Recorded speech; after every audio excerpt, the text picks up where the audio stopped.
Hi, I am Dr. Surekha Tiwari. I am a practicing homeopathic doctor and a psychological counselor. I've been in the profession for the last 35 years. I have my clinic in Bangalore. Food, clothing, and shelter. These have been the tripod of existence.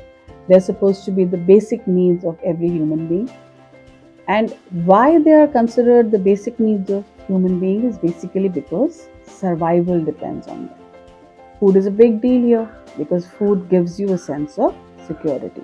Food gives you the energy to perform all your body functions.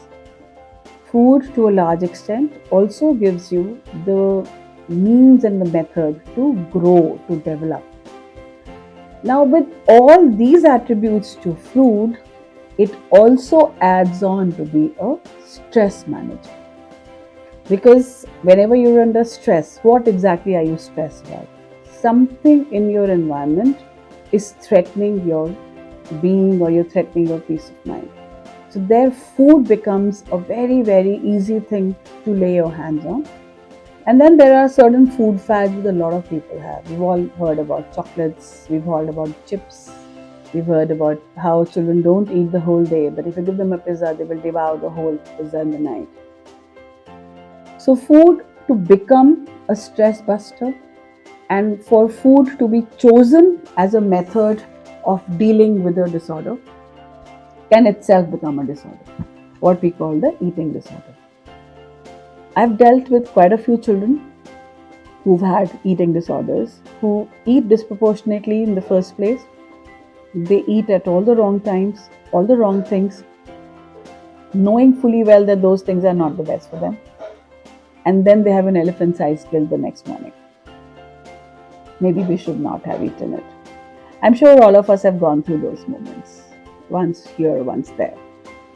But if it becomes much too frequent, and if you find that anybody around you is wanting food each time that there is some challenge around them, you should be talking to them, one, as a friend, as somebody who's caring, but better still if they can be subjected to counselling.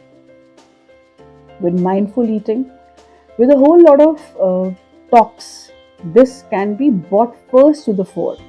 Thus telling your children that don't eat too much, you overeat, you're a glutton, you want to eat all the time, it's like a rat in the house. It doesn't help the person's confidence.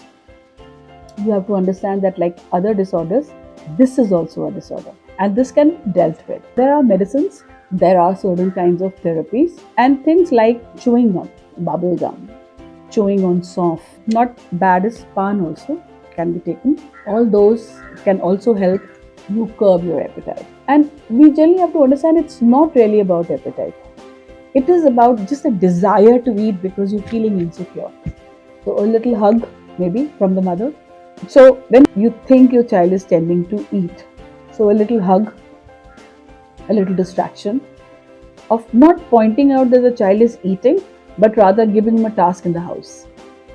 And why say child? Even I've seen adults also. Adults eat to feel satisfied. Then they look at their weight and then they want to fight the weight. They get further stressed and they eat more. So it becomes a very bad vicious circle. To break this vicious circle, and if it's somebody who is going through this disorder, I request you to please go and see a counselor. You don't have to be in this rut.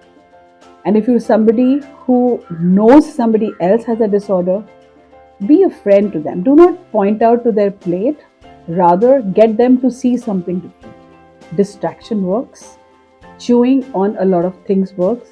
Keeping them away from available food immediately works.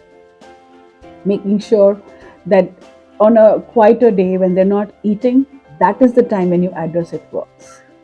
So subject the person to a lot of compassion, subject the person to a lot of understanding that I know what you're doing is not deliberate, but let's work at it because it's not going to get you better.